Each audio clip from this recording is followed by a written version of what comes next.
sky, somebody's turned the temperature up in the oven yet again. They call it the south of France. We're crossing, in fact, from Marseille to Montpellier. We go around one of the most beautiful natural areas of France, the Camargue. This is stage 11 now. It is a very flat stage. Maybe the sprinters will have their day. Certainly these fans expect it that way. This is Norway's supporters for Thor Hushovd. I hate to tell them, but he's complaining of a little bit of a sore throat. If he gets there, that's the finishing straight he might get a shot at winning at. Well, for Tom Boonen, he knows if you want to win the green jersey competition, you've actually got to chip away on every stage, even if it's not for the win. And yesterday he actually pulled out a big sprint to try and get himself 12th place. But Erik Zabel is still in there. He's a long way behind. 160 plays, 144 points. And Robbie Hunter, the South African rider there, is looking back quite good in third place with 114. But today, being a flat stage, there's an awful lot of sprints available. 2 intermediate sprints at La Phare-les-Oliviers and another sprint at Arles will give the riders 6, 4 and 2 points. But on these flat stages, it's all racked up on the finish line. From 1st to 5th, you go from 35 points to 22 points. Going down right to the finish of 25th place, you can take home a single point. They've had 3 stage wins so far, are trying to set this one up. They've won with 3 different riders, Cedric Vasseur, Gert Steegmans and Tom Boonen. They're trying to set this one up though for the man in green. He's not got much firepower at this distance from the finish though. He's in 3rd place, and the other sprinters of Filippo Pozzato are moving up. Hunter is locked onto the wheel there of Tom Boonen. This again, he said, you don't get very many opportunities in a race like the Tour de France, but someone else has just chunked down the right-hand side of the road. This could be a big surprise. Look at Quick Step. They cannot panic. It's a right. It's Vinokourov. Well, look at that. Go for it, Alexander. 3.9 kilometers. Is this why he set it up? Revenge could be sweet. What a turn of speed by Alexander. This is unbelievable. He's 21st place in the overall standings, and he's gone out of the front end of the main field. His team toughened it up. He's putting pressure on the sprinters right now. I don't think he's going to pull it off, but this is a brave move. Boy, this will win him a lot of friends, because this is the injured man, the odds-on favourite to win the Tour de France. He's lost his chance, I think. He's 8 minutes back now. It was his team which split the field today to put Morrow out of contention, and now the cheek of it. He's trying to win on his own here down in Montpellier. Well, forget about this attack on the flat, Phil. This man, despite the pain, look at those knees, both of the knees completely and utterly bandaged up, almost 45 to 50 stitches in both of them together. When we go to the Pyrenees and he attacks like that, ooh, it's going to hurt. And it's hurt Quick Step, but they've clawed him back in here at 2.8 kilometres. His escape was about a kilometre. They're all thinking, what on earth is that man doing? But they've clawed him back. Now there'll be a change of direction. This isn't looking so good anymore for Tom Boonen, because this race is no longer under control. Everybody is charging into Montpellier with everybody in with a chance. Watch out for Julian Dean, because when I saw the split a little bit earlier on, I saw the black and white jersey of the champion of New Zealand. I can't see him here, but with Team Crédit Agricole setting up the pacemaking like that, I'm sure that Julian Dean must be thinking about the possibility of a victory. Team Liquigas are right up there as well in 3rd, 4th and 5th place, but Tommeke Boonen is right there. Still on his wheel is Robbie Hunter. As we head under 2 kilometres to go to the finish, we're on a sort of dual carriageway just out of town here, but it gets a little bit tortuous. We duck and dive and go through a tunnel, believe it or not, before we line up for the finish. There's still time for confusion, and Julian Dean is right there, that white jersey with the black collars. This could be a great day for New Zealand if he can get it right. There's an attack gone up with a tremendous change of speed, because we're heading for the tunnel. Well, CSC have taken a look at that advantage. The acceleration now is putting a lot of riders under pressure. Robbie Hunter must not panic. He must stay there and wait and gamble on this all coming together. We've gone underneath the tunnel. Who's going to come out first? 3 riders with about a 10-length advantage over the front end of the main field, but very quickly it's all back together. It was Cancellara who launched the attack there, which he was also 1 kilometre to go. Now this is a right-hander, then we've got another right-hander at 500, and there's been gone far too wide, and there's been a crash down on the barriers, and we don't know who's taken out, but it's given Liquigas the lead. Well, that was a sweeping bend over to the left-hand side. A number of riders have gone out, but it's Liquigas have got the organisation. Robbie Hunter's right in there, Phil, in about 6th position. Well, Freddy Rodriguez is a faller from what I can hear at that very bend as they continue to line up for the finish now, and this is a huge turnout, but this is not going to be a routine finish. Tom Boonen at the moment is not in the hunt for this. Bonin was one of the riders who went down. I'm looking to see if I can see the green jersey there, but Robbie Hunter is in an ideal position. He's in around about 4th. Hunter now dodging in amongst the wheels here as the sprint is opened here by Timo. That's 500 to go. Hunter springs wide here. The rider's just about holding the line. Bonin and Rodriguez down in the sprint. Robbie Hunter now is heading for his first ever victory in a stage of the Tour de France. Barlow World are having a dream tour. Can he hold on? This will be a special win. He's being challenged. He's got it on the line. Robbie Hunter scores for South Africa. The wildcard team have got a second stage win, but the sadness is that Bonin and Rodriguez down on that corner. Well, they came around that corner in an unbelievable speed, and they were caught out, I think, by the severity. But what a brilliant sprint by Robbie Hunter. He was right at the front, and he was never very far away. This is the crash. We're having a look down who's on the ground here. A linker over on the left-hand side. That's Freddie Rodriguez, who's gone down. Julian Dean went down as well. There he is in the black and white, the Kiwi. Ventoso has gone down also, but this was the chaos inside, and this is Frank Schleck. He was also involved. He was at the front end of the group, and that's not really a place where he should have been. Well, Marcel Seberg, the tallest man in the race, was down there as well. Freddie looks a little bit stunned. These are the riders coming in now. Let's hope that they're all okay. Julian Dean was right in the position there. They went too wide. Just take a look at that. They swept out far too wide. They clipped the barriers. Foot on the ground there for Tom Bonin, and he's brought to a stop, but I'm not sure Tom actually fell off. Well, I'm not sure if he did go down, but one thing we know for absolute certainty, that the man in red and white of Team Barlow World, Robbie Hunter, lunges for the line. And is that man happy? I think so. Well, wouldn't you be? Because Robbie Hunter has just got South Africa's first ever stage win in a Tour de France. Let's have a look at that again. This is how we come around the corner here. You can see right up at the front end, we'll get a chance to see who made the mistake there. That's the final corner. Robbie Hunter has got a clear lead at this point. Pippo Pozzato is battling to get onto his wheel. Give Robbie Hunter a clear dash for the line, and excuse me, he's got his bikes all over the place. He really is like Jamaluddin Abdul-Jabbarov, but he's got the win, and that's exactly what he wanted. He's a little bit straighter when he sprints. Robbie Hunter there, what a great win. And here would be forgotten in the excitement of the sprint, but here comes the Christophe Moreau group. The clock is counting now. Already over 2 minutes has passed by. He is going to lose more than 3 minutes today, Christophe Moreau, Paul. In the end, the elastic snapped big time. It certainly did. He had to keep battling all the way down towards the end, but I think he's a courageous rider at 36 years of age. He's a rider who's got an awful lot of talent. Still injured riders picking themselves up from that crash. A lot of riders in this group. This is a massive group that were caught out by the acceleration of Team Astana. Christophe Moreau will be looking at the clock, and it's already 2.5 minutes. It's probably, Phil, going to be 3 minutes on the line. He's got quite a way to go, half a kilometre or so. The crash, unfortunately, dislodging two sprinters in perfect position, Julian Dean and Freddie Rodriguez. They just went, overshot the corner, swung wide, hit the barriers. That corner caught them out, and Hunter ended a perfect day for South Africa. It's not been a perfect day for this rider, though. Christophe Moreau will not believe his bad luck today. A moment in attention, a silly fall with a teammate early on, and here is the result. Time losses as he comes home on a day when he shouldn't have lost anything. He's going to cross the line 3 minutes and 20 seconds down.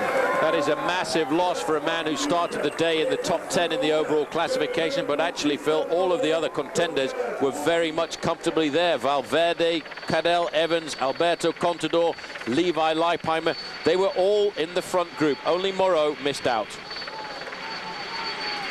In Cancellara, Muriel Fischer was very close to Liquigas, just ahead of his teammate Pozzato. Alessandro Ballan for Lampre getting into the top 5 there. Further down, Bossoni, the other sprinter on Lampre. Also Philippe Gilbert, despite being in the break, finished off with 8th place. Tim Kirken sprinting well, completing the top 10. Everybody given the same time, indeed, as will all of the fallers today. And there is the top 15 for you, with Andrei Kashikin of Kazakhstan still riding well. These are all placed at small time gaps, so they must have split the field. But I think, Paul, at the end of the day, they will all come in at the same time. There's a lot of riders, though, Phil, caught out because of the severity of the wind on today's stage. That was the main enemy of the riders this afternoon, because that howling Mistral that blew across the race split this race to complete and utter smithereens. 10 minutes lost for these guys, and still there are guys coming in. Well, of course, all the riders who got split out won't get the same time, but everybody who fell in that last kilometre will get the same time, because that's the international rule. We've applied it already during the Tour de France this year, so I think all of the front runners in the end will be given the same time. But one happy man there, Robbie Hunter. He's never won a stage of the Tour before. He's won a couple of stages in the Vuelta a España. And last year he was a tremendous rider for Floyd Landis. Say Valverde, no change here. Mayo is third, Evans is fourth, Contador fifth. All the time gaps are still the same. Claude in sixth. Leipheimer now moves up from 9th to 7th today. That's a big jump for him, although his time gap remains the same. Carlos Sastre is 8th. Kim Kirken up as well into 9th. And Astolosa completes the top 10. We're looking where he is, Paul, and there he is. He's dropped from 6th to 12th at 6 minutes 31. Well, it just goes to indicate you can't bank on tactics in the Tour de France. As we look a little bit further down, Frank Schleck has also lost a bit of time. He's at 7:01. Denny Menchov, a pre-race rider, but Alexander Vinokourov is 19th. Temperature is not so hot on the Tour de France today. The peloton are very hot indeed. The 94th edition of the Tour de France is turning out to be a great competition. This is Castres, this beautiful town in the far south of France, waiting now to welcome the Tour de France. These are the jerseys you can buy, and if you can't see any yellow ones here, well, let's find out why. There they are. The last two sold moments ago, as now Castres is ready to receive the Tour de France. Well, these are the big contenders behind the leader Rasmussen. Alejandro Valverde is in second place. Cadel Evans in the highest position for an Australian in fourth. Carlos Sastre very much there in sixth. Levi Leipheimer, like most, climbed one place yesterday because of the demise of Christophe Moreau. Vinokourov now up a little bit to 19th, although he's looking for 8 minutes and 5 seconds. Now, the man who is also in the yellow jersey is also in the polka dot jersey. Michael Rasmussen. Is he going to go for the King of the Mountains today, do you think? It's going to be very difficult for Michael Rasmussen, because he has to bear in mind that with 98 points over 79 points, he will get challenged. I have a feeling he may not be the man for the yellow jersey, so if I was Rasmussen's team management, I'd ask him to keep chipping away at the Mountains classification anyway. Just in case. Well, let's remind ourselves how it scored today. There are 3 fourth category climbs, and they come at the kilometre 27, 58, 74. You get in these climbs, you get 3, 2 and 1 points. There's a 1 category 2 climb, Paul, and because it's the last category 2 climb of the day, the points are doubled: 20, 18, 16, 14, 12 and 10. Well, let's take you back. First of all, early today, a chat at the car here by the yellow jersey, and I think Michael Rasmussen probably thanking Christian Prudhomme there for supporting him in the problems he seems to now have with the Danish Cycling Federation. The Départ Royal, after a long ride, Paul, today of around 11 kilometres neutralised. The riders underway. They get to climb number 1, which came 151 kilometres, so about 27 kilometres in. Philippe Gilbert ahead of David Miller, and Staff Shearlinks was the order over the top. Well, those were the riders aggressive yesterday, but it didn't stop the aggression, because coming up to the second climb of the day, another breakaway was going clear. In the orange jersey, it was Chiruka of Team Euskaltel-Euskadi, and Federico getting second place, the former champion of France from last year and a former stage winner. 47 seconds ahead of the peloton there, but by the time they got to the next one, which is where we are at the moment, 74 kilometres into the race, Chiruka again ahead of Federico, and the peloton haven't arrived there yet, because the last gap we had over 6 minutes was now the lead of these two riders. I think the main field fairly happy. If we look at the weather conditions, a little bit cooler as well for the riders, 68 degrees Fahrenheit. There's a possibility of rain in the latter part of the afternoon, and the wind is a westerly wind at 14 miles per hour, and that, I think, will really be very much of a headwind on the running down towards the finish. The main field saw a lot of attacks in the first few kilometres of the race field, but now that they've got just a 2-man breakaway, I think they're taking a fraction of a back seat, and they're going to allow this race to develop. But I'm sure they will speed it up once we get to the second category climb. I'm sure you're right. 189 started the Tour. There were 168 at the start today. We're down to 167. 7 of the teams are still intact. The man who's given up today, Ongarato, he crashed. He got back into the peloton, dropped back to the doctor. The next thing we knew, he was getting in the ambulance. So I don't quite know what his injuries are, but he abandoned the race. These are the leaders, and we're just on 100 kilometers from the finish. Once these two finally got away after some exciting riding in the opening hour of the race, the peloton suddenly shut down. Within seconds they had 3 minutes, and now the last time check we've got, they are approaching 7. I think the reason for that is that they're quite happy to have a small breakaway going clear. You can see, in fact, that breakaway group is extending to about the 8-minute mark now. On the front here, we've got a chance to see the riders across the main field, but we get a chance to look at some heart rates this afternoon. Sergio Paolino, Gorka Verdugo, Christian Knies, Ralf Grabsch and Marcus Berghardt, who we've seen on a number of occasions. In fact, he took off the front end of the main field before, just to show us that he has got a very good pair of wheels. And in fact, he's still there, around 5 minutes behind. I don't quite know what Marcus is doing today, because he's got himself 2.5 minutes ahead of the pack, but he's still 5.5 minutes behind the two leaders. There's the peloton on the way to the beautiful Tarn department. This is the start of the climb, I think. And Fedrigo is the man pushing it. 6 minutes 3 the gap. Now it'll be interesting to see about this young rider at the back here, Chiruka. He's the lightest man in the race, as I said, and he must have lost a little bit since we started from London 13 days ago, Paul. We're on the climb itself, the Monte de la Jonte, 10 kilometers to go.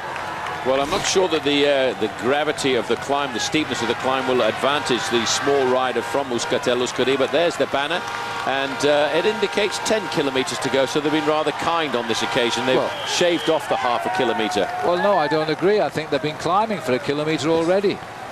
They just put the sign further up the mountain. Exactly. That's true. Well, this young man, he is a very good climber. Fedrigo, on the other hand, is an experienced professional rider. He's got a lot of strength in those legs of his, and he will be looking to stay in contact here. But what's more important is the time that these riders are losing. The official time gap on the blackboard there is 6:05, but Race Radio is telling us that it's 5 minutes and 50 seconds. There's always a delay between the board there that indicates the time to the rider and what Race Radio gives us. Race Radio is more likely to be exact. Yep, that's absolutely right. Well, these two riders are hitting this hard, and the crowd has chosen this climb to turn out in quite large numbers and shout them all on. The flag of Denmark off to the right, supporting Michael Rasmussen. And here comes the big pack. They're on a little slope here, but they're still about, well, what would it be, 3.5 kilometers or maybe slightly more behind those two front runners. Marcus Berghardt now at the front of the main field and still looking fairly comfortable. A little bit of discussion going on there. Sorry about the little bit of picture breakup. That's the live signal going from the motorbikes up to the helicopter and down to the finish line. A lot of riders in this group now, Phil, will be rather worried about the fact that they know there's going to be a showdown on the slopes of this second category climb, and will they be able to stay in contact? Chris Horner is not far away. He's looking after his man Cadel Evans, who, let's not forget, is only 6 seconds off second place in the overall classification. There he is over on the right-hand side. It's good to see that. Cadel Evans, I really feel, believes in himself this year, and he can win this Tour de France. He won't make any silly mistakes if they do split on this climb, because tomorrow, like a lot of the favoured riders, he can ride a time trial, and that's where they can reshuffle the pack. Object today, don't make any mistakes. Well, these are the two leaders, and you can see the gap is coming down consistently for the two leaders, 5.5 minutes. But just to finish off your thought there on Cadel Evans, Cadel Evans is a very good individual time trialist, and although he's 6 seconds off Alejandro Valverde, I think more importantly, Phil, he's 1 minute and 9 seconds ahead of Andreas Kloden. And they rode almost the same time in the first time trial in the Tour. Being done here, the bowed shoulders of Chiruka, because they're riding into this block headwind, which has only hit us in the last 6 or 7 kilometers, coming right off the top of the ridge of this mountain. There is no real descent. There's the flag of South Africa. They should have been flying it yesterday when Robbie Hunter won the stage. They probably were. And the Rabobank bus on the left there, and over the summit, and quite rightly, Fedrigo didn't challenge Chiruka. He'll move up to 11th, probably overall in the mountains competition tonight. Now, I'd like to say it's all downhill, but it isn't. The riders there looking after Levi Leipheimer. On the front was Paulinho. Not too far away from him was Jaroslav Popovic.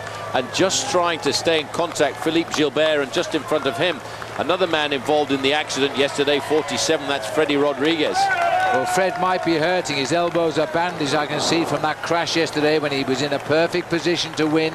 He was very upset by that, blamed the organisation for not giving them a safe run into the finish, indeed. Well, Gilbert with him. He's tired from an early breakaway today when he won the first climb, and is now the work now being shared by Lampre at the moment is Française des Jeux. These riders with two top sprinters, and this is also helping the other teams who've also got sprinters, but they haven't sent anybody into the four for the chase. Well, watch out for Vinokourov. He's there because he's riding in about 10th to 12th position, and in a couple of kilometers time, Phil. At the moment we're riding along a plateau which is up and down, slightly undulating, not that difficult, but in about a couple of kilometers time we'll start what is a fairly precarious descent, and I will think then that Alexander Vinokourov, if he's feeling okay, he may well have a little dig there and see if he can create a little bit more action in the back end of the main field. Well, they are throwing everything into the chase here, and it could be a catch right in the home straight. These boys are defying the peloton, and it is a terrific race into Castres. 4 kilometers to go. The gap at 5 was 32 seconds. It might be now 25 seconds. We'll know in a minute or so. They will begin to think they might just get in by the skin of their racing shorts. Well, they will not give up until they can feel the main field behind them. There's no organisation now. This is not a very good chase. It's turning over towards the advantage of the two leaders, and at a point like this, when you follow two men out at the front end of the race, you want them to survive. It's 22 seconds now, Phil, at 4 kilometers to go. That really is not very much, but the two men at the front will not give up. They'll keep fighting. Tom Boonen now looking calm and collected, pushing his radio button there to talk to the team manager. What do they look like at the front? Are we going to catch them? But he's still got to stay there and wait until the last moment. If they continue to gain at the current rate, they will catch them 250 yards before the finishing line, and I can't believe that they can't win now if they really to look at the face of this little man here. Amach Chiruka, the lightest man in the race. He weighs 56 kilograms, and he's a climber, and he's desperate, and he's at 3 kilometers. 3 kilometers to go, and I'll tell you one thing, if they look over their shoulder now, Phil, in these long straight roads, their main field will be right behind them, but they can't give up. They've got to believe right until the moment that they get caught that they will survive. The main field there is waiting to pounce, and under that banner there, it's just 13 seconds. They're saying 15, let's give them 15 as they go under that banner now. 15, that was 10 seconds off in that kilometre. As they now come relentlessly, these are the boys in blue, the men of the rider in green, Tom Boonen, trying to lead into the line. This is going to be a desperate finish because these two riders are confusing the teams of the sprinters now. They should have been caught by now. They should be thinking of the sprint win. Instead, they're still having to chase two riders. Well, that's the traffic island there at just around about 2.3 kilometers to go. That would slow down the main field. A couple of guys have gone the wrong way. Sorry, mate, I think you're going to lose a few places in the line when it lines up again. But there is the red car behind the two leaders. That's the car of the race referee. It's being pulled forward. It's an open road now for these two men. This big black mass behind them charging down. That's no longer 10 seconds. The blue mass on the front is Team Quickstep, and they are now looking at these riders. It is so close indeed. That's less than 10 seconds. Well, it might just be 10 seconds, but they're closing fast now. Rodrigo has looked over his shoulder. He knows the catch will come probably when he looks up ahead and sees the red kite in the road, signifying 1 kilometer to go. Caught 1 kilometer from the finish. They've been in the lead since the 52nd kilometer. The sprinters of Tom Boonen still drive on. They still live in hope, these two. Certainly the little Spanish boy does. I just noticed Julian Dean moving up to the front there, and right on his jersey was a green and white mass, and that was big Thor Hushoff. Thor Hushoff may well now have got himself back into this race. Boonen is up there into 4th. On his shoulder there is Julian Dean. These riders are only just getting caught, Phil, over on the left-hand side. But Liquigas now are trying to pull Pipo Pozzato up to the front. Well, I think they've been caught at about 800 meters from the line here as the field has taken over. Pozzato's boys, at 1 kilometre was the catch. At 1 kilometre to go, the domestics swing off now and look in the hope that the big sprinters will take it up. And Tom Bonan has got a perfect shot at this in third. Well, his team now are lining it up. This is the train, the blue train of Tom Bonan. The man in second position is Gerrit Stegmans, the winner of the stage, into Geddes, and he's going to try and launch Bonan into the attack. Locked on his wheel is Erik Zabel. Locked onto Zabel's wheel is Robbie Hunter, and locked a little bit further back is Daniele Benatti. Look at the pain, the anger, the fear of these men as Stegmans opens it up for Bonan. Well, as they start now, the man in white who grits his teeth as a champion in New Zealand, that is Julian Dean now. This is the final lead out for Tom Bonan as Stegmans comes, and there's a kick on the far right. Bonan goes now, Sebastian Chavanel on the far, and now Zabel has got the wheel of Bonan, and Hunter's still there. Hunter dodging with Zabel. Zabel might get the better here of Bonan. Bonan gets it, Zabel, Hunter. What a result, and the sprinters are back. Well, the sprinters never expected they were going to get their day here this afternoon. Hunter is showing us that he's a great race now for the green jersey competition. But what about the old man in second place there, Erik Zabel, getting himself some points? Look at this. This is a royal sprint here. You can see the great lead out by Gerrit Stegmans. Right on the wheel of Bonan there is Erik Zabel, waiting till the last possible moment. Julian Dean running out a little bit of pressure, but look at the great comeback by Hunter in the red and white there. He will not give up, this man. But Bonan, when he gets a crack at the line like this, when he's launched to perfection, he's just like Mario Cipollini or Alessandro Petacchi. What a win for him. Well, Tom Bonan gets what is in history his 6th Tour de France win and his 2nd. He won in Bourg-en-Bresse, and this is a huge result because he got no points yesterday. He gets his 35 points back today by winning the stage. Hunter and Zabel are pretty close. I think Zabel got it, but that will go to the photo for sure, as we're a bit obscured there by the man who won the stage. But those, ironically, those are the top 3 in the green jersey competition. Well, I think we'll amazing. have to have a photo from the other side here to separate Erik Zabel and Robbie Hunter. But look at Bonan. He really has got the power, this man. You know, I don't think he was expecting to get over the second category climb this afternoon, but he was riding with his guts today, Phil, because he reckons he was robbed of a victory yesterday. 43 miles an hour that sprint, 65 kilometres an hour. Well, there he is, Tom Bonan, the boy in green from Sadness yesterday. He didn't even want to smile on the podium last night. So congratulations there for Garate, his teammate. It looks as though it's Zabel, though still this is provisional, remember. Bonan ahead of Zabel, Hunter. Benatti nearly got there. He's starting to sprint a little bit better. Thor Hushovd. This is the sprinters as we see them, but it all goes to the photograph. Bonan knows no doubt who won. We'll take a break, come back and rejoin us while we're still coming home here. Now, these are the boys who sat up on the run-in. Fabian Cancellara didn't want any of it today. He's thinking of tomorrow there as he zips up his rain jacket. Well, the reason for that, I'm absolutely certain, is the individual time trial tomorrow. Fabian Cancellara didn't want to waste any extra energy on the run into the finish because that is energy he will need tomorrow. But Tom Bonan is the man of the match this afternoon, and I take my hat off to Tom Bonan, getting his 2nd stage win in the Tour this year. And really, Phil, it's rather strange because I was expecting him to win the stage yesterday. Well, the photograph did it. He got the better by the width of his racing tyre over yesterday's winner, Robbie Hunter, so he's having a great tour. Daniel Benatti trying to get up there for Lampre. They certainly did a lot of work to get him up there. Finished 4th. Thor Hushovd in 5th, so he's getting back to his old form. Eisel in 6th. And Sebastian Chavanel, after the teamwork by Francis de Jeux, he only finished in 7th place there. Robert Forster dropped yesterday in the crosswinds, got 9th. And some interesting names getting up here in the sprint pool. Bichot, Elminger, Moreni, Isasi. There's a lot of names on the road for him today. And Anthony Jeslam. And the Filippo Pozzato only 17, so he didn't mix it with the big sprints in the end. A great result, though, for Barlow World's Welshman, Thomas Geraint Thomas from Wales. Good result there. That's the River Tarn, 235 miles long, scurries through town, heading for the Atlantic Ocean. Today is a big showdown day in the Tour de France. It's the individual time trial. It started dry moments ago. It's absolutely pelting down. Look at that. That's going to throw a different face on the time trial for sure. It's because it could be one of these men. Alejandro Valverde looks the best man to take the overall lead this afternoon, but he only has a 6-second advantage over Cadel Evans. Carlos Sastre doesn't really like the time trial, but Andreas Klöden does. And of course, Levi Leipheimer, starting off in 8th place, is only looking for 1 minute and 18 seconds to climb up to the top.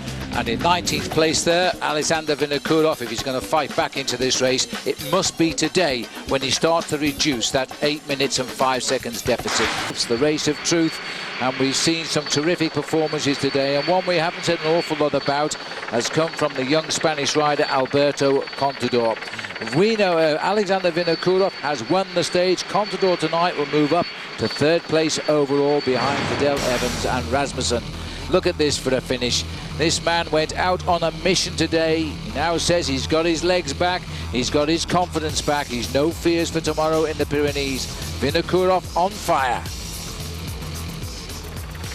So as we look out now, let's have a look now at the Honda ATV results. I think they're about to come up. There they are. And Vinokurov wins in 1 hour, 6 minutes, 34 seconds. Cadel Evans at 1:14. Andreas Klöden at 1:39. He fell. Kashikin, another great ride from Cash at 1:44. Bradley Wiggins, the long-time leader, ends up in 5th place at 2 minutes 14. The 4 names above him, though, are serious contenders now for this year's Tour de France. And the gaps are there. Jaroslav Popovic, he fell, lost 2:16. Contador rode well, lost 2:18. He's a climber. Chavanel, former time trial champion of France, might be best Frenchman tonight. Levi Leipheimer is 9th here, 2:39. That was about what he was overall at the start of the day. And Astalosa did a great ride there to complete the top 10. Rasmussen 11th. Man who can't time trial. We must change our minds on that one. 2:55. Gusev, he fell but finished 12th. Leif Hoster, he slipped away to 13th. I think we can now go down to the podium. Who's there? Alexander Vinokurov. Alexander Vinokurov, Paul, on the podium. Well, he's won 3 races this year, but he thought his tour was over in the Alps. Everybody was waiting for him to announce his retirement. He's back. Well, he came here to win the Tour. He started the odds-on favourite, then he had all of his problems. He crashed the stitches in knees and elbows, and we thought he was fading away. Now he's as bright as the sky. Rasmussen keeps his yellow jersey for a 6th day. Exactly 1 minute to Cadel Evans now. He's closed in. Contador comes up into 3rd place. Klöden comes up into 4th place. And Levi Leipheimer up from 8th to 5th. And looking for 3 minutes and 37 seconds. Andrei Kashikin up to 6th. Sastre is there as well. Back to the podium. Can't miss a thing when we're live. This is now Rasmussen. Phil, he knows he needs to get time if he wants to win the Tour de France. He lost 1 minute and 41 seconds there to Cadel Evans, who's now only a minute behind. And look at how much time he lost to Alexander Vinokurov, 2 minutes and 55 seconds. I think before we get up to the final time trial, Michael Rasmussen has to have at least 4 minutes in the bag over everybody. We now transfer the action to the Pyrenees, this beautiful range of mountains which separate France from Spain. The Spanish are here, the French are here, there's thousands of people here as we now head for the Plateau de Baille.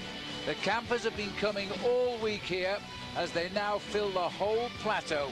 This is indeed a 70-kilometre area of ski slopes. And we brought the television for the crowds as well, because now they're expecting a great battle. Yes, welcome back to our live coverage here on Versus Everyone. We are set for another big day today. Phil Liggett with Paul Sherwin. Well, we've always said that this would be a battle of between 8 or 10 riders, and even after the time trial yesterday, we've no reason to change our minds. But Paul, 2 teams particularly significant. They've got 2 men can win. Discovery and of course Astana. Yeah, it's always been, I think, in the back of the mind of riders from Discovery Channel that Levi Leipheimer was the predetermined leader of the squad, but there are 2 riders I feel on that squad who've actually got a wild card to play themselves.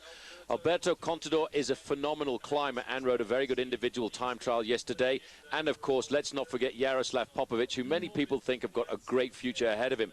Team Astana, where we'd actually sort of decided that Alexander Vinokurov was out of this race after the Alps. Well, yesterday he banged on the team table to say, I'm back. But he's got a co-leader in the shape of Andreas Klöden. So there's so many combinations that these teams can still play. But the one man who is really doing a great job at the time trial, which he's never done before, is of course Michael Rasmussen. He kept the yellow jersey for a 6th day. Now Paulie knows he can't time trial as well as the others. He has got to attack, hasn't he? Well, despite riding a great time trial yesterday, Phil, he knows he needs to get time if he wants to win the Tour de France. He lost 1 minute and 41 seconds there to Cadel Evans, who's now only a minute behind. And look at how much time he lost to Alexander Vinokourov, 2 minutes and 55 seconds. I think before we get up to the final time trial, Michael Rasmussen has to have at least 4 minutes in the bag over everybody. Well, let's first of all, before we join the live action, have a look back to early today. The rollout, 165 riders. Ventoso, who had the injured wrist, he didn't start today. The first climb, a second category climb at the Saint-Céré, and this was an interesting sprint. Although the winner here was David De La Fuente in the yellow, Juan Soler, who won in Briançon, and Jaroslav Popovic battling out for the points. Soler getting 9, Popovic getting 8, and as a result of that, we have now a joint leader in the King of the Mountains. And in fact, Rasmussen, Paul, as we expect, not choosing at the moment to defend his polka dot jersey. Well, that was, after all, a second category climb, but it does for Juan Mauricio Soler bring him up to exactly the same points as Michael Rasmussen. And of course, watch out for Jaroslav Popovic, who moves up into 3rd place in that competition. And I wonder that now that Michael Rasmussen is going to decide to aim for the yellow jersey, if he may well putting his chance of winning the King of the Mountains title for a 3rd year in succession in jeopardy. Well, it might be the case. If you've won it twice, there's not so much reward in 3 times, not when you've got the yellow on your back. So his tactics are bound to change today. Although we're watching here, there is a breakaway clear of 5 riders just now. There's an awful lot of work being done by the chase behind, and Rabobank have found themselves some allies in Sonia Duval today. They've also shared in the chase. Very early on today, Rasmussen got into a breakaway group, and it forced the team of Cadel Evans to work very hard to bring it back. So there's the situation. You're right up to date with us now. We are about 25 kilometers from the start of the slopes of the first big climb of the day, the Porte de Paillere, which will take us over the hors category climb. There's plenty of action to come here. All of the contenders at the moment are together. Vinokourov has forced his way back into the Tour de France this year. We're now on our first Pyrenean stage, and this is the Tour this week. It is a viciously hard section of the route for the next 3 days, interrupted by 1 rest day. There's the temperature, 71 degrees. It's struggling to reach that at the moment. Partly cloudy, but the sun is beginning to peek through on the top of the plateau. I can tell you, it was very foggy at 7 o'clock here this morning. Well, the rider's heading up here a couple of hours away. Here's the breakaway, Jose Ivan Gutierrez, the only man in the break who's ridden the Tour de France before. He's best placed overall. 15 minutes off the yellow jersey, so for a while they might stay away. They've got a nice lead. They've been over 11, but they're currently coming down now as the chase has started, and the other 4 or 5 riders are all first timers. We put our pulse monitors on Carlos Berrido today. That was a good choice because he is actually in the breakaway, so we should keep an eye on his heartbeat. So there's a Burkhardt and Rolf Grabsch.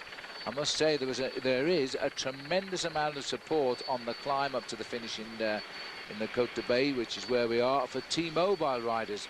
There are literally hundreds of supporters, and Burkhardt is one of the men that they're going to support as they come up. Well, making their way through these gorges, they are a magnificent backdrop for the race that we're seeing here this afternoon. But I think, Phil, a lot of riders are very worried about the Porte de Paillere. But not only the 16.8 kilometers climb up to the summit at an average gradient of 7.2%, it's actually the descent into Aix-les-Thermes as well, which is a very nasty and dangerous descent. And all of these riders realize that. Many of them have ridden this course before. And I think that will be in the back of the minds of the riders in the main field, because I'm sure Alexander Vinokourov will try and take advantage of his good performance yesterday. I'm sure he will, Paul. Well, the river running alongside the leaders here is the River Aude. It's 220 kilometers long. Down deep in the valley there, I can tell you that the leaders have just passed the sign which says 18 kilometers to the top of the Porte de Paillere. So they've started the climb.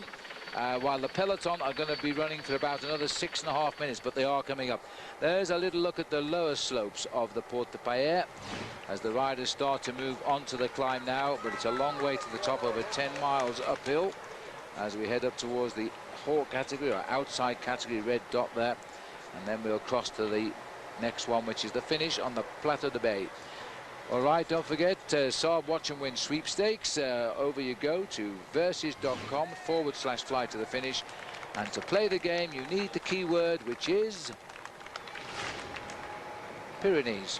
Well, it should have said Pyrenees, but it is Pyrenees. That's the keyword. There it is. Enjoy the game. These boys aren't enjoying this game right now, unless they're climbers, of course, and they'll relish the next few kilometers. Because sitting at the back here, we're looking at the Astana rider in the breakaway, and this is Antonio Colom. Now, just who is the leader of the Astana team? Is it Alexander Vinokurov, or is it Andreas Klöden? So there they are. They're the riders now who are defending for Iban Mayo, who slipped a little bit and dropped down to 12th from 3rd after his bad time trial. He's going to try and make amends today. That's apparent now. Watch out for him to attack today. He's looking for the win. Well, that was a bit early to see Segner slip away, Paul. It certainly was, but in fact, at the front of the group as well, it's a bit early to see the hostilities here. You've got the Liquigas rider who's suffering at the back. This is Kuczynski. Yep. He's alongside Antonio Colom. And Carlos Barredo is the man who's seen the danger of splitting so early on, and he's jumped straight across the gap. Well, Kuczynski's doing well to hang on. I thought he was going to go right out at the outset of this, but no, Antonio Colom is just in front of him. And the trouble is always being caused by Chiruka. He has the red number on his back, red for danger perhaps, number 78, and also the most experienced rider in the breakaway. In the black is Jose Ivan Gutierrez. But one of the riders, like many of the riders in the main field, who's got bandages on his body. There have been so many crashes. We're still looking at 13 kilometers to go to the summit of the Porte de Paillere. It's a long climb, but it's made more difficult by the fact that it peaks out at just over 2,000 meters in altitude. I wonder if Kuczynski is saying to himself, oh, what am I doing here this afternoon? Why did I do this? But he found himself in a much larger breakaway group that actually got weeded down to these 6 men. Well, at least he looks like Lance Armstrong there, Paul, with that low cadence, or high cadence and low gear he's pedaling. Trying to save his energy here because he knows he's not going to make it to the top with this group, but he wants to make sure he can make it to the finish with any groups that pick him up. So he's riding sensibly in the low gears. Gutierrez just about keeping a lasso around Chiruka rather, up there, because that guy's anxious to get on with it. Now, Gutierrez might well say to him, look, it's an awful long way, these climbs hurt, just take it easy, save it. Rumour box, there's a new story every day coming clear, and I think it would be great to see Axel Merckx pass on some of his advice and some of his experience to some of the younger riders. The philosophy about the team. Now, this is a big surprise because we're looking here at Felix Cardenas, who a couple of years ago won himself a stage in the Pyrenees to the Plateau de Bonastre. I don't think that's going to happen today. You don't expect to see climbers of his quality, a former king of the mountains in the Tour of Spain, to be dangling off the back, but it is, and this is Burkhardt too. A lot of support for him on the last climb today. Well, I did tell him a couple of days ago that that wasn't a great move. A little bit of energy you waste, afternoon. Well, they're splitting up, and I didn't expect some of those names to drop back. I also saw Anthony Charteau, the winner of the Tour de Langkawi, slipping back to Freddie Agricole, rider in that green jersey. These are the leaders. They cannot contain the riders from Euskaltel Euskadi today, because they're being drawn like a magnet to where they live. And now this is Perez who's gone now. Chiruka tried it. Perez is now moved off to see if he can make any progress. Well, these guys know that when they get to the Plateau de Bay, the slopes of the climb will be orange, with orange T-shirts supporting the team, which is regarded as being the Basque team, and they are riding into not too far away from the Basque land. All of the riders in the top of the classification, they're still based in that big pack, which is thinned out dramatically, but they're sitting there near the front, behind the riders in the yellow jerseys who are setting the pace. Nobody has made an aggressive move from the peloton yet. because they can't find a common rhythm. But fortunately, as they get closer to the summit, they're still there, still in contact. But I'm sure they'll have a bit of a laugh about this tonight at the dinner table. Well, they might still be away the way they're climbing. And look at this now, just dropping away off the back. De La Fuente's gone, and now it looks as though Vinokourov, he's not panicking, but he looks to me as though he is losing a few meters. The elastic has started to stretch here. Well, he lifts the pace a bit. He's got a teammate with him. And he's got David De La Fuente just behind him there as well. The teammate who's dropped back to help him is Daniel Navarro. He's a Spanish rider on the squad. It's not surprising, really, because yesterday Alexander Vinokourov gave a phenomenal demonstration in the individual time trial. And maybe it's one of those things, Phil, where he's concentrated on his time trialing in the last couple of months to get himself ready for the Tour de France, and all of a sudden he spent too much energy yesterday. He's going to have to try and ride himself back into this race, but he is a rider of experience and class, and he won't give up. And there is a nasty climb, a nasty descent after this climb, which he could use to catch back up. Well, the rider with him isn't going to be a lot of help, quite honestly. He's not very strong, Daniel Navarro. The rider in front is Igor Martinez, who's also coming back, and he's a strong climber. And all this is being done by Britain's David Miller, getting rid of some of the big names here. You can see the wind, it's not so bad on this col, gentle from the left, but it is very, very strong on top of the Plateau de Bay. Well, looking back there in 8th or 9th position, you can see George Hincapie in the red, white and blue. He's riding exceptionally well. It's important for Team Discovery Channel. You talked a little earlier, Phil, about the team classification, and yes, Astana did take the lead in the team classification yesterday. That's why they've got the yellow numbers on, but only by 54 seconds from Team Discovery Channel. And Team Discovery Channel have got a lot of cards to play here this afternoon, especially if Big George is still there to help Alberto Contador, Levi Leipheimer and Jaroslav Popovic. Well, this is proving to be, we don't talk a lot about the team race, but it's been a very close battle between four teams the whole stretch since we left London. Astana were the team leaders for the first few days, and they got it back yesterday in the time trial. Well, I shouldn't have said Jaroslav Popovic, because Race Radio just crackled with the name of Popovic, struggling at the back of the group. There's a few riders in trouble on this climb, I think. Big names are beginning to struggle right now. 1 kilometre to go to the summit now. Which one of these will get it? My money will go on number 78, Armit Chiruka. This is still the man who is ahead. This will be Kuzinski. No, he's not ahead anymore. They've just gone over the top of him. He's just about got room to get round that corner. That was a nasty thing to do. That's the steepest way around the bend. Thomas Dekker brings the field around. Good tempo riding. There is only 4 riders in front now, so a 5th place sprint here. And the polka dot jersey being worn. Now Chiruka is sitting in 12th place after his escapades the other day. And he gets quite a number of points here at the top. 20 points he could get at the top, and that would catapult him right up into 4th position in that competition. And let's not forget, it's double points on the final climb of the day, so there's a nice 40 points at store for the first rider who gets to the summit of the Plateau de Bay. Which wouldn't give him the lead tonight, but will put him in a great place for taking it tomorrow if he's got the legs left. But right now it is Juan Soler who is looking to become the outright leader in the King of the Mountains, and that means Rasmussen loses that jersey tonight, because Soler is right there, about 4 men down behind the yellow jersey, and we'll see if he goes for the points. Well, Team Rabobank are a team transformed and transcending themselves because of the yellow jersey in their squad. Thomas Dekker here is riding the best that I've ever seen him ride, Phil, as the man in 2nd place as well, Michael Bogard. He's never really been a great mountain climber. He's a great one-day classics rider, but here he too knows it is important for him to be in presence and in contact with the race leader, Michael Rasmussen. Camera's gone back a little way down the road with Alexander Vinokourov, who knows now that he's just got to hope he can get back into this race. The bye-bye isn't too encouraging, though, is it? I think he's saying to us he's out for the day here. I think he just wants to be left alone to suffer in silence. No rider going through this kind of purgatory wants it to be completely and utterly recorded by the press all around the world. And for Alexander Vinokourov, I think he would feel a lot more comfortable, Phil, suffering in silence. Well, as the race up towards the summit now, this has been a very steep and difficult climb, eliminating rider after rider with just tempo riding. And there he goes, the boy. It's in fact Ruben Perez who's going to go over first. and it looks as though his teammate is not going to challenge him, Taruka. They deservedly go over the top first and second, and a good ride by Antonio Colom as well. Now they're looking for paper to stuff up their jerseys to keep out the chill wind on the descent. Well, I tell you one thing, Phil, you better fasten your seatbelt now, because the early part of this descent is fairly fast and not technical at all. But once we get down towards the outskirts of Ax-les-Thermes, it is a very scary descent. And I remember in the history of the past Tour de France in this area, we've seen some pretty nasty accidents on the downhill.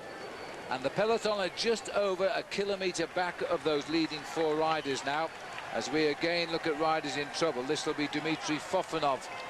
Now he's also dropped off the back. At 50 kilometres to go to the summit now, you can count them all. And this rider from CSC here is Indigo Cuesta, as he also is normally a good climber. He's lost.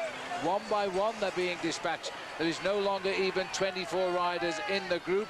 And we're coming up here on Mayo. I think that's Mayo, isn't it?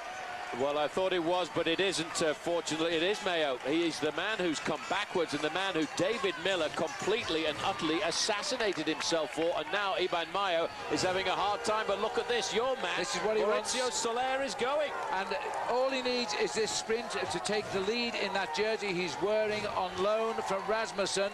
And he did this in the Alps. He got this incredible turn of speed. He crawls all over his bicycle. He's not really a very experienced cyclist, but he certainly can show boys in the Tour de France how it's done in the mountains. His first tour as well. Look at him working the gears there. Looks over his shoulder. He can take it easy now. Well, he can take it easy. Just needs. Let's not forget, this is his first ever crack at the Tour de France, and I don't think Team Saunier Duval are going to be very happy this evening, because Iban Mayo, who got his team on the front to do all of the pacemaking, has gone pop. And trying now just to hold on to the tail of them. He will get back on the descent and he might recover. But just looking down, there's been no reaction there from Thomas Dekker or Michael Bogart. So this gets rid of the polka dot jersey off the shoulders of Michael Rasmussen, who has to concentrate on winning the Tour de France just now. Soler sits there in 22nd place today. But this rider isn't thinking of that position. He's now got himself the real lead in the King of the Mountains. This guy did not start riding a bike until he was 17 years of age. He went out to see a local bike race in the area where he's from, of Boyacá in Colombia, and thought, I like this, I'll try this. And a couple of years later, they came back and won the Tour of Boyacá. And now he is the outright leader of the King of the Mountains, Phil, in the Tour de France. Well done to Maurizio Soler. So the peloton now, what's left of the peloton, is in a small group. Quick count, 3, 6, 9, 12, 15, 18. About 19 or 20 riders have gone over in this group together. And that is all. And they've got rid of a lot of big names at the same time now. Wait and see if, in fact, Vinokurov can get back. There's the climb result for you. 20 points for Perez, but watch out. The points gained there by Soler means this now. He's gone 10 points clear of Rasmussen in the King of the Mountains, but it's double points on the last climb of the day, so it could change yet, and it could go back to Michael Rasmussen here. I think they're building up for a major explosion when the road goes up in the last 16 kilometers of the day today. These 4 riders, of course, might even start to pull away for a few minutes over the field. They're only going down at 20 miles an hour, which is rather slow at the minute. 42 kilometers from the finish. We're looking at riders going over the top as well as the riders go down here at high speed. 4 leaders, Paul. They might increase the lead for the next few minutes. Now look at that, 90 kilometers an hour. So we're going down now at not far short of 60 miles an hour here. 56 miles an hour to be exact, and although Race Radio had said that Iban Mayo had made contact, you get a chance to see what contact is like on a descent. He hasn't quite got onto the slipstream of the riders in front of him, but he hasn't yet also reached the very technical part of this course, because once we get to about 5 kilometers to go to Ax-les-Thermes, it really is a very tricky descent that winds its way down the cliff into the center of town. Well, look at this descent going down here now. He's got to get on quickly. Well, as we watch Iban Mayo here just about reach a flying peloton now. I don't know where we got that 20 mile an hour from as he now. Let's listen back in with Johan. What's he saying? George and Popo are coming back, and they have bottles. They have bottles. He's saying that Popo, he means Jaroslav Popovic, is coming back to the leading group and carrying bottles for the riders up front. The riders up front are Levi Leipheimer and Alberto Contador. So they know that Popovic is coming back and drinks are on the way. What a relief. They've just gone through Axley Term.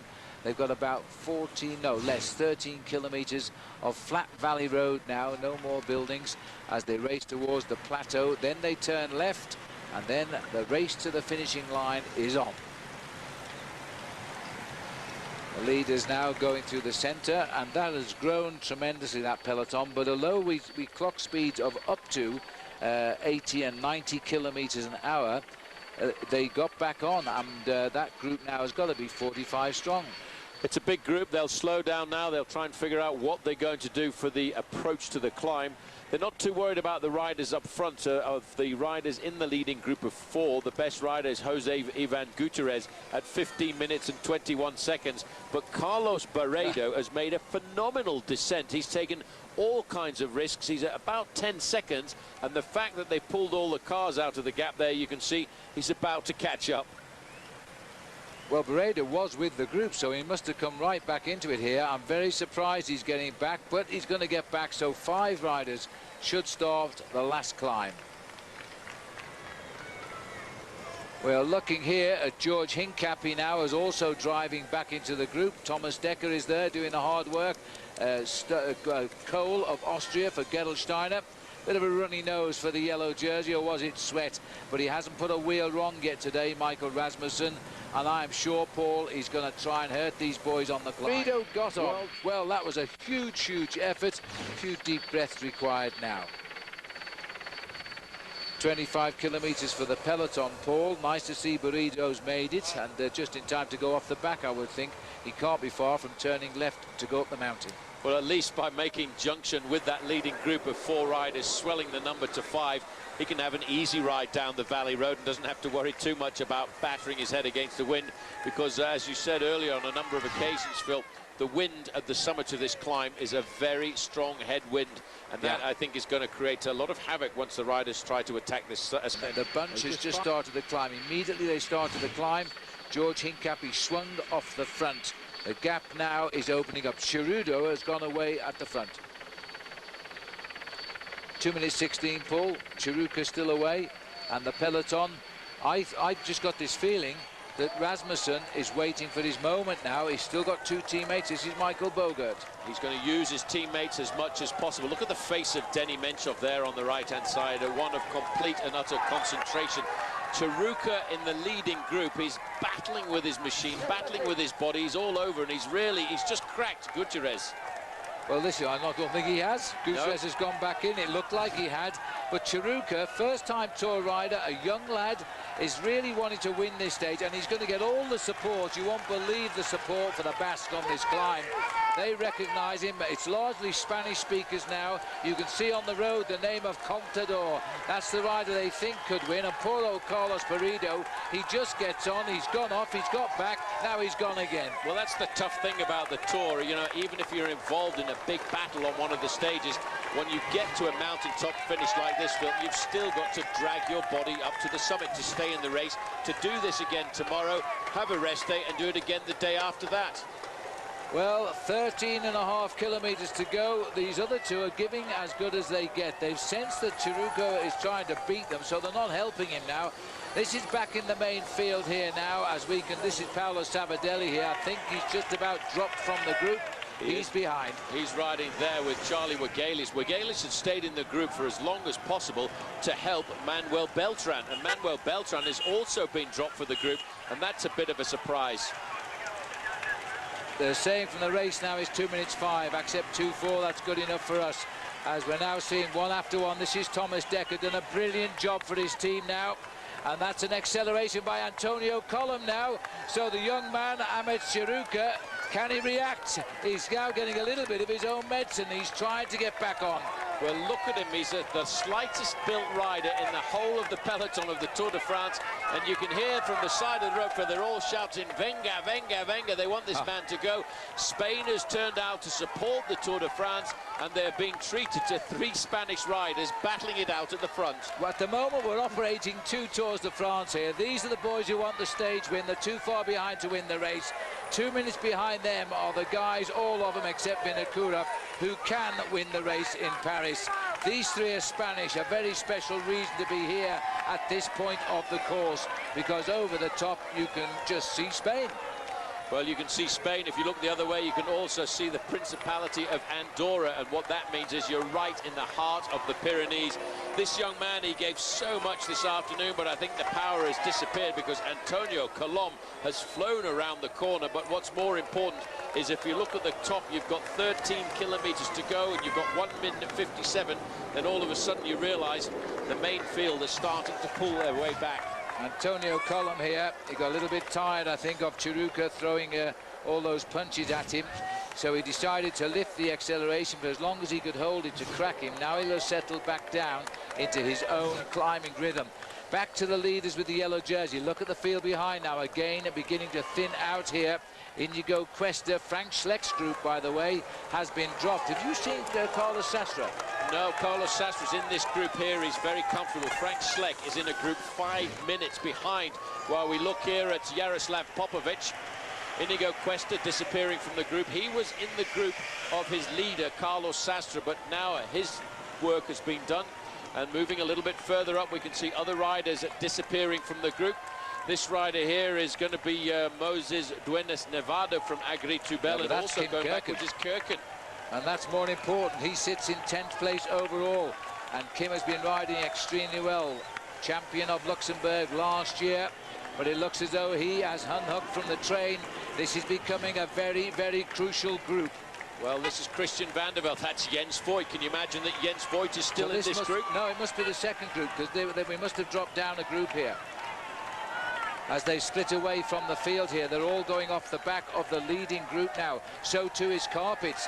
They are all unhitching now, and it's under the pressure at the front of Rabobank. This is Menchov. Menchov, followed by Alberto Contador, followed by Michael Rasmussen. Andreas Kloden looking comfortable over to the left-hand side in the pink and black jersey is Cadel Evans.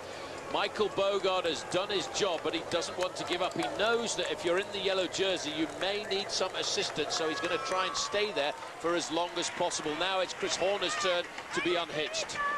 Chris Horner is showing signs of cracking as we go through the field here. Mayo again, who got back on the descent, is not coming up with the goods at the most crucial stage of the day.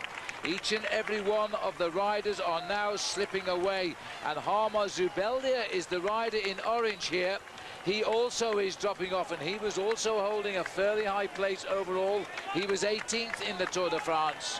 Aymar Zubeldia would hope to ride well in the Pyrenees. This is the terrain of Team Euskaltel-Euskadi as we move forward to see what sort of damage is being done here. This is Alejandro Valverde, also in difficulty. Don't look at me. Please let me do this in silence. There is Mikel Astrolosa just in front of him, and I wouldn't be surprised to see just a little bit further forward Oscar Pereira as well. Well, we're looking here. Don't forget that Astrolosa was dropped on the previous climb. Now he's gone. There's Pereiro, number 11. The 2 top boys on Case de Pont look at each other and say, we're in trouble here, because it's all down to Jaroslav Popovic, who was dropped on the previous climb, came back with the drinking bottles, and is now doing George Hincapie's job on the climb. Carlos Sastre is in this group. He's doing what he's done so well since the start of the fall, just sitting there. He's in 5th position there, just behind the yellow jersey. Cadel Evans is on the other side of the yellow jersey, riding comfortably, sitting at the back of the group. You can see Levi Leipheimer is very much in contest as well. 2 minutes. Don't forget, they're slowly but surely catching the leaders up front. That's not their target. They're trying to set for tempo to break the others. No signs of distress for Rasmussen nor Cadel Evans on the far left. What about the Jaroslav Popovic? This is Mikel Astrolosa, started the day in 8th place in the overall classification. He wants to try and stay there for Spain if he can, and he's trying to pull himself back into this group. He may well survive, but I reckon Jaroslav Popovic is doing a phenomenal job. There is Levi Leipheimer just at the back. Popovic was dropped on the Porte de Payerne, and all of a sudden he realizes we've got a chance to win this stage. Andries Kloden taking a drink, not looking in any trouble. He's the leader of the team now. He knows it. Watch out for Juan Soler, 219. He doesn't ride very gracefully, but he certainly flies up mountains. He can go with anything, and somebody's accelerated. This is the adjustment. Sastra's got to get on the wheel here. Sastra is dropping to the back. Well, the first acceleration came from Popovic, and then it was applied by Michael Bogert, who we saw going to the back of the group, then all of a sudden realizing, and it looks as if that acceleration from Michael Bogert has put Denny Menchov into trouble, because Menchov has now popped off the back. We are down to 10 principal players in the Tour de France on the climb up to the plateau. Menchov, who said he was coming back to form in the time trial, but he would dedicate all of his help to the yellow jersey Rasmussen. That's what he's done. He's paying for the price now. This is Kloden sitting at the back, not looking as cool as he's looked for the last couple of days of this race. Sastra's number 31, number 11 is Levi Leipheimer, the white jersey is Contador, the pink jersey is Cadel Evans, and this man would worry me.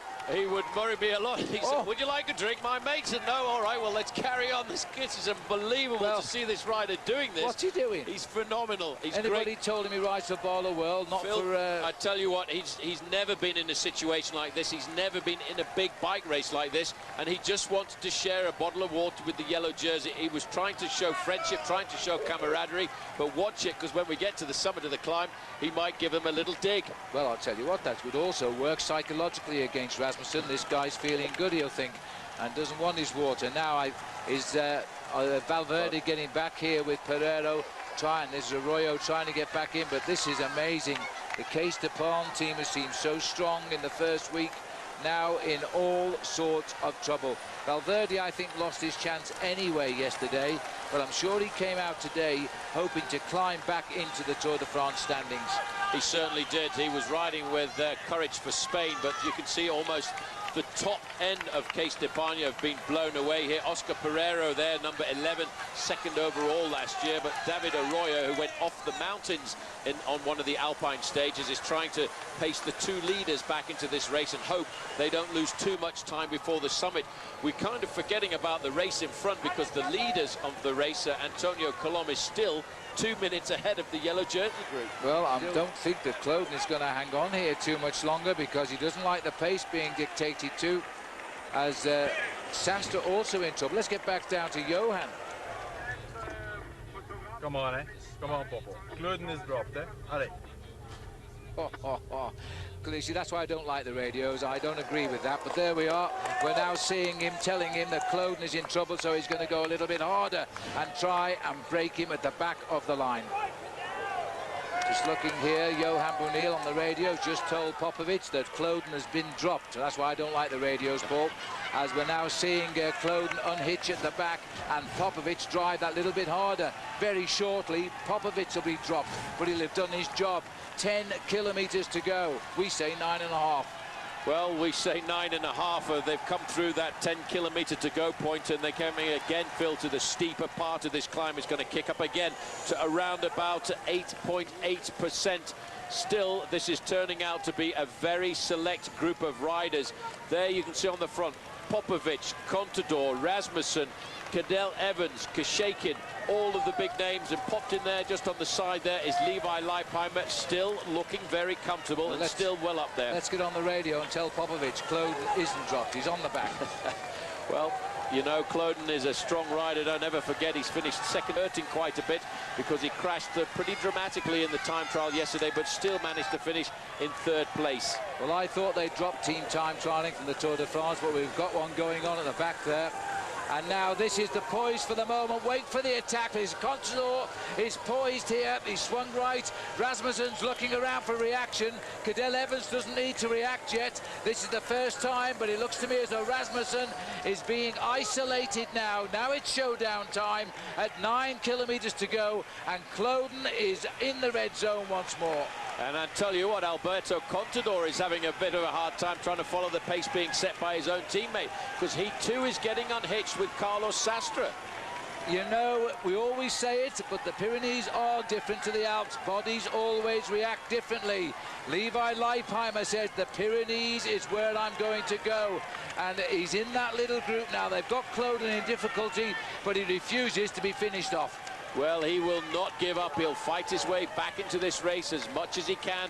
He started the day in 4th place in the overall classification, but what a performance that's being done there by the man at the front, Jaroslav Popovic. And I tell you what, Alberto Contador has come back into the group as well.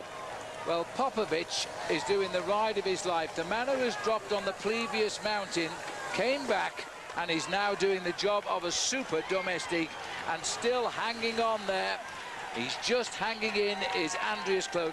Even the greatest athletes suffer like they've never suffered before when they ride in the to stay in contact with the lone leader, and I have him down at around about 1 minute and 15 seconds. Jose Ivan Gutierrez is a little bit further back, but there is the yellow jersey group right on his tail. Yes, Gutierrez is the next to go. That leaves 2 men up front here as the motorbikes take their turn to get through. There's Klöden still trying to hold them in sight, just fighting now to limit his losses here as the pressure goes on again.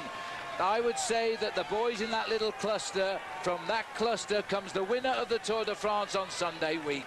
I don't think anybody's going to criticize you with a remark like that, because certainly they are proving to be the strongest men in the Tour here this afternoon. Denny Menchov has been a strong man, but he was a strong man for Michael Rasmussen. Rasmussen has not showed any signs at all of weakness, but Team Case d'Epargne here this afternoon with Alejandro Valverde and Oscar Pereiro have been blown out of the bike race. They are losing currently 1 minute on the yellow jersey group. Well, if looks can speak, that's told us everything here. This man is in trouble, Valverde. Rasmussen is not in trouble. He's cool, he's riding like a great climber, but what is happening, and there was a little switch there with Carlos Sastre. What I'm trying to say, Popovic has gone. Well, what a ride he's done. He'll be slapped on the back, and now it's a move by Levi to stretch him, and look who's going. Maurizio Sola straight on the wheel, the man I believe will win the stage today, and he's marked by the yellow jersey. Well, he accelerated immediately. Great job of work by 118 Jaroslav Popovic, but the sad thing is you work hard like that. Contador's gone. It's the old Discovery 1-2. Levi goes, Contador takes up the gritting of the face by Carlos Sastre, who looked to be in trouble, but he's gone. Rasmussen's answered, Cadel Evans has answered. 4 men going clear. And Juan Maurizio Soler was grappling himself back up to the tail of these riders. Klöden now has no way at all of responding to these accelerations. Kashakin has gone too. This, Paul, is a race of great cyclists who are throwing everything at one another here.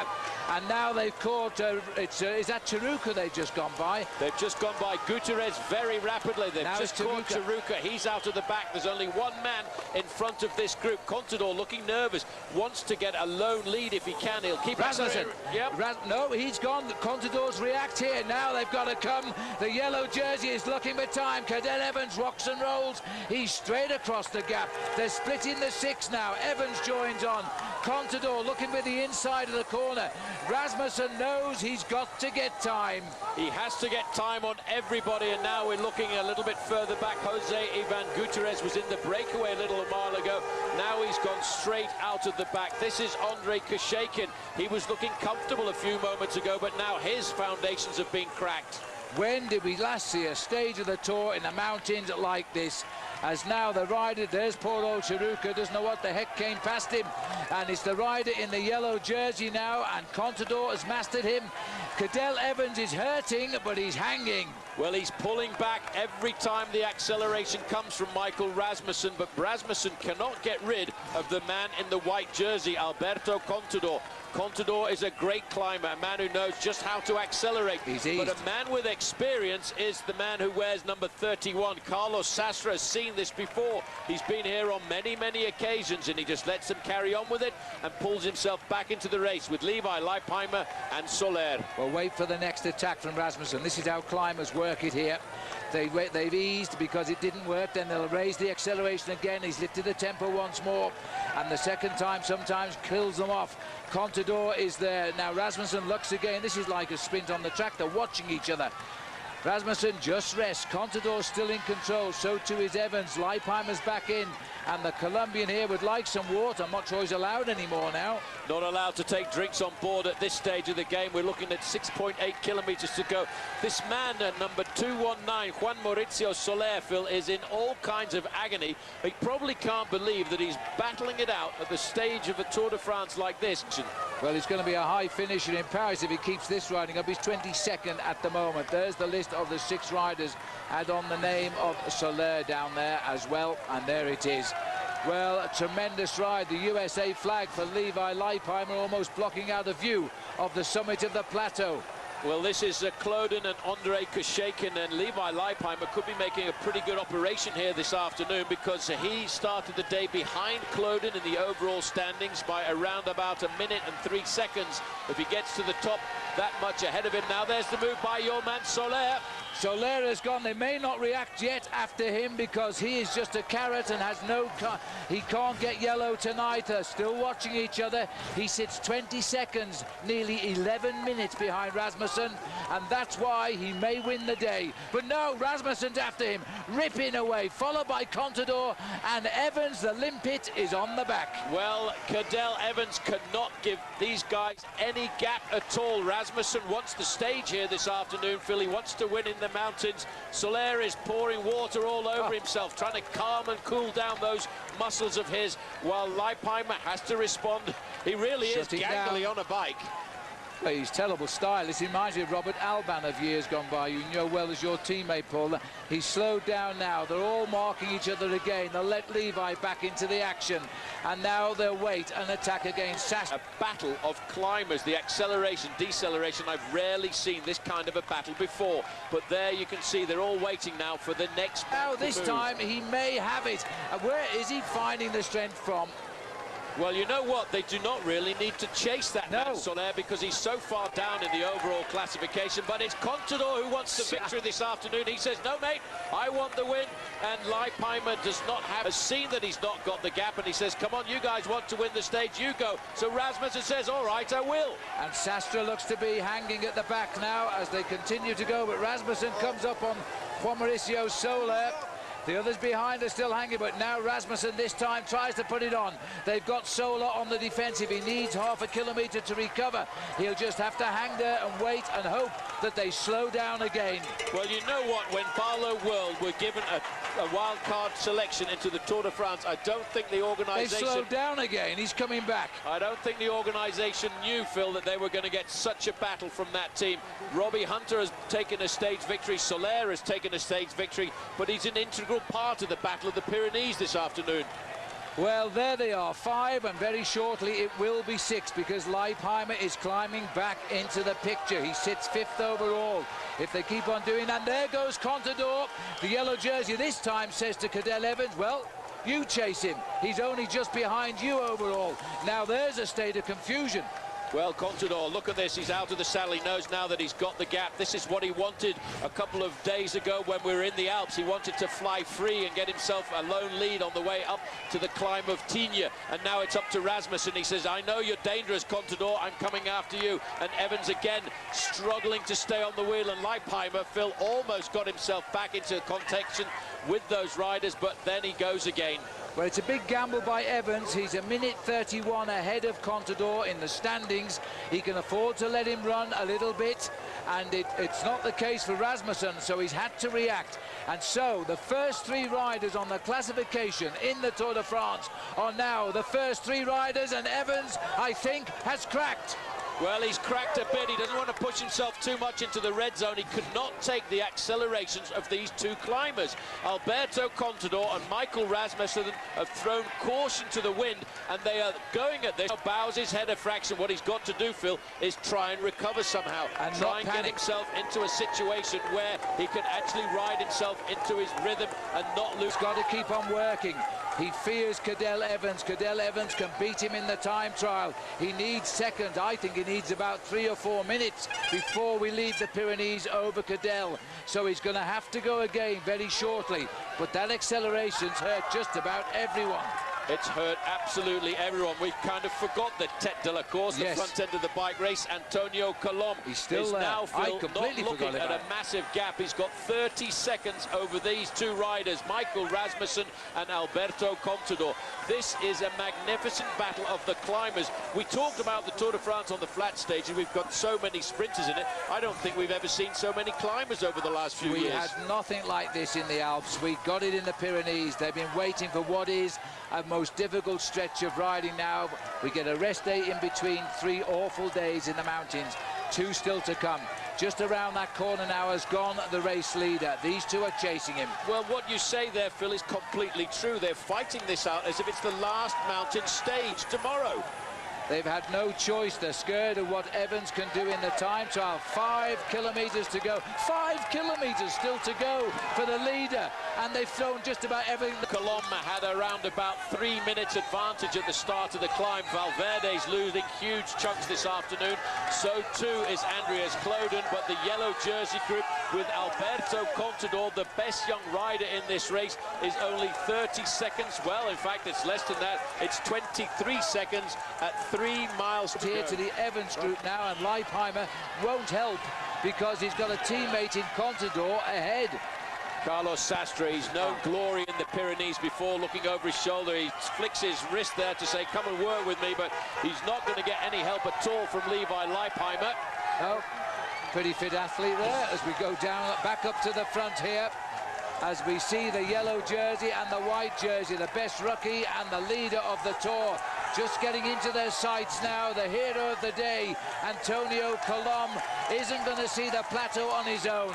The 2 principal players are right up on him. I think it's absolutely phenomenal the way Alberto Contador rides. He's the man who showed the most aggression here, but the yellow jersey, he knows that if he wants to win this Tour, Phil, every time and every stage that goes uphill, he's got to build on his advantage, because he will not win the final time trial. He will lose huge chunks of time.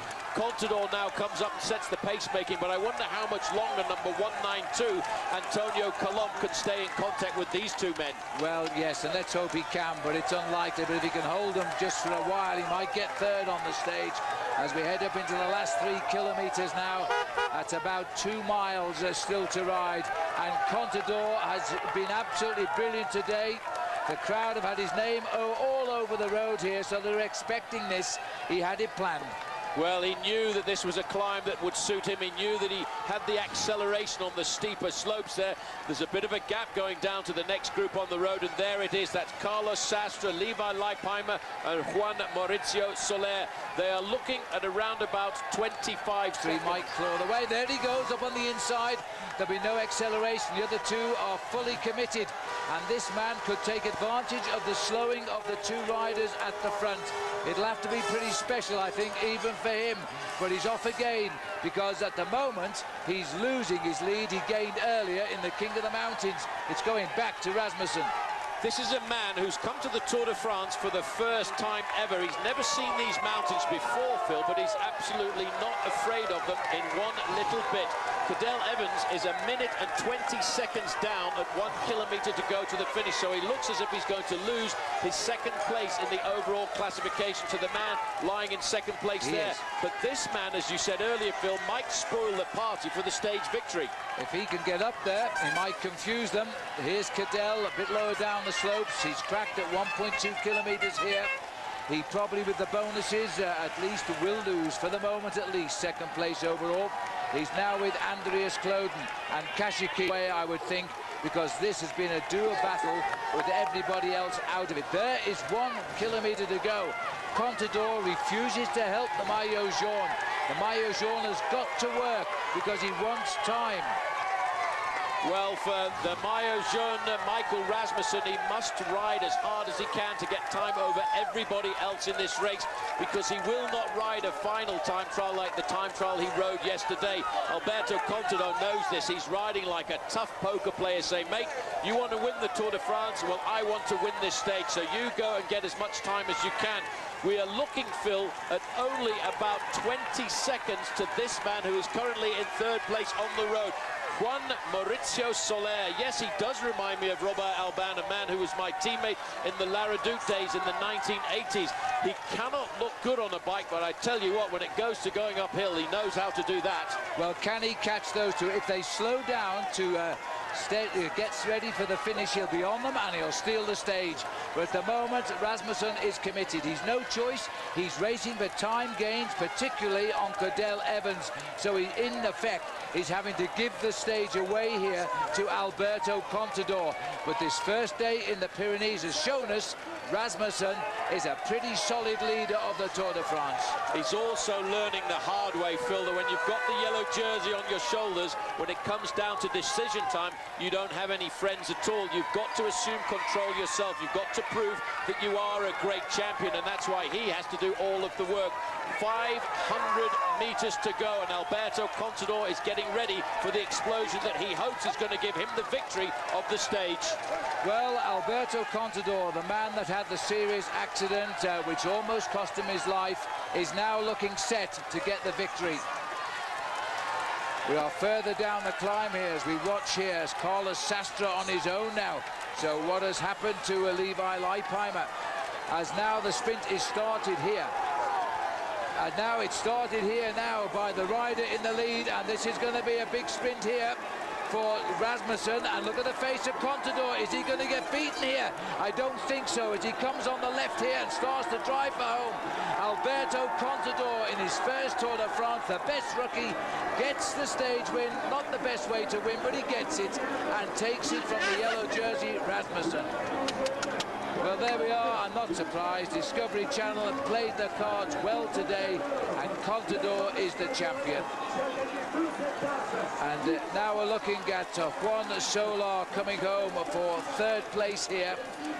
And he might just about hang on to his newfound lead in the King of the Mountains, but it'll have to be a big one because it's Leipheimer who tried to catch him on the line.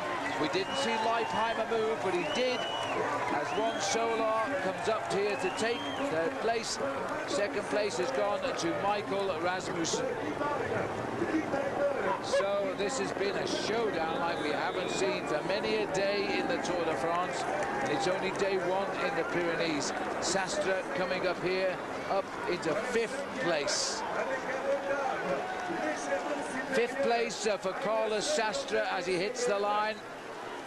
First place for Contador. Fourth place for Leipheimer. Discovery Channel probably are now the leaders. It depends where the third counter is.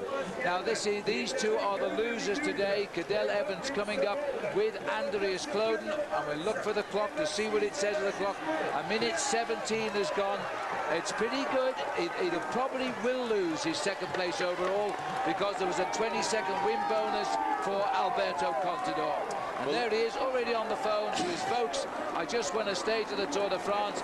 I'm now second overall in the race. Well, Andreas Kloden today was also put into difficulty, and I think, Phil, because of that crash he had in the individual time trial yesterday. Cadel Evans, too, rode a brilliant individual time trial. That will have hurt his body as he makes his way up to the finish line. I don't think he'll try and come round Kloden here. He's happy to get to the top there. The clock stops for him at 1:52 seconds. Yes, and add on that the 20-second bonus. This is looks like Khachikhin coming up the climb here. It's been a pain. That's Colomb, in fact. Well, it's been a tough old day for everybody. Astana may have kept their team lead because we've got 3 riders home now. This is Antonio Colomb waiting to pace Andrei Khachikhin across the line. Yep, and as they come up to the line, that'll give them their 3 men home. So they may well keep their team race lead. They may even increase it because there's no third man in yet for Discovery Channel. Well, the third man on the road is going to be Jaroslav Popovic, and the work that he did, I'm sure, Phil, by the time he gets to the finish line here, he will have lost whole chunks of time. Sorry, there he is. Well done, Jaroslav Popovic. He's kept the team race alive as well as he comes up looking very strong. And pulling up here, Michael Bogart, who in his final Tour de France is having a great Tour de France, and also with them Mikel Astelotha, who started the day in 8th place overall. Well, I have a feeling he might keep his 8th place overall with a ride like this. Look at the face on that man. Michael Bogart is doing a phenomenal Tour de France. It's his last year at the Tour. He's going to retire at the end of this season, and this is his great ever ride in the Tour, Phil. Well, Paul, we haven't seen a day like this. On the way up now, 3 minutes minutes 15 conceded for Alejandro Valverde and Oscar Pereiro at the moment. It'll be over 3.5 minutes. He's still fighting for seconds here. They still sprint it out. Every second could still count in this year's Tour de France. It's only day one in the Pyrenees. 2 more tough days to come and that final time trial. I don't think we will know till that Saturday next week. We've still got a lot of mountain climbing to go before we get to the finish, and we've still got an awful long way to get up to Paris. And of course, that individual time trial may well give us the final result. Valverde in, he's lost himself for 3 minutes. What a win by that man. He really rode that on guts. His name was written all over the road. No one was going to beat him today. Let's have a look then at the Honda ATV stage results. Contador winning, same time as Rasmussen. 37 seconds up on Sola, 40 on Leipheimer, 53 on Carlos Sastre. They were the close ones as the gap certainly opened. Cloden at 1:52, Evans same time. Colom at 2:23, Kashikin at 2:23. And Popovic, the brilliant ride he did in the end, only lost 3 minutes and 6 seconds. Further down, another good ride coming from Michael Bogart as he tried to ride for Rasmussen. Astolosa suffered but held on to 12th place for a finish. Then came trouble. Pereiro Valverde losing 3 minutes 45 along with Jaime Zubeldia. Bernard Cole pulled out something special for Gerolsteiner. David Arroyo, he dropped as well, 3:47. Hero of the day, Gutierrez, finished 18th and Shuruka just behind him in 19th. Further down, Karpic finishes with our old friend Jens Voigt and Thomas Dekker. And in 25, Dmitry Fofanov. Now, as we talk, Alexander Vinokurov has not appeared at the finishing line yet. Cheers all round. This is the man who had this terrible head injury, and they really thought he wouldn't make it. He has a titanium plate in his head. They cut away half his head, and he's a really nice guy to talk to. And when he learns English fluently, we'll have a great conversation. But he is a super guy. He's a big favourite, I know, of Johan Brunel.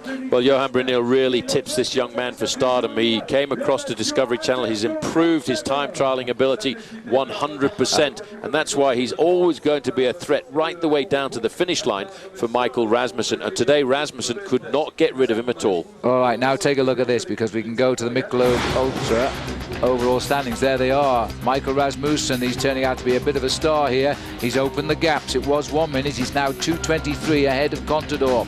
3:04. Cadel Evans goes down, loses 2:04 today. Leipheimer up a place from 5th into 4th, 4:29 back. Andreas Cloden down to 5th at 4:38. Big shuffles these, Paul. Sastre hung in there. He's in 6th place. He did climb in the end a bit. Kashikin in 7th. Astolosa went up. Despite his suffering today, he's up to 8th. Valverde continues to drop away nearly 10 minutes now. And Popovic, after all that, sits in 10th place. The yellow jersey, a week in the maillot jaune now for Rasmussen. He said he would have to attack in the Pyrenees to get time. Today he did it. He got time on everybody except one man, Alberto Contador, but he's not so worried about Alberto Contador. He was more concerned with the Australian Cadel Evans and his time trialling ability. But tomorrow, Phil, we're in for another monster stage.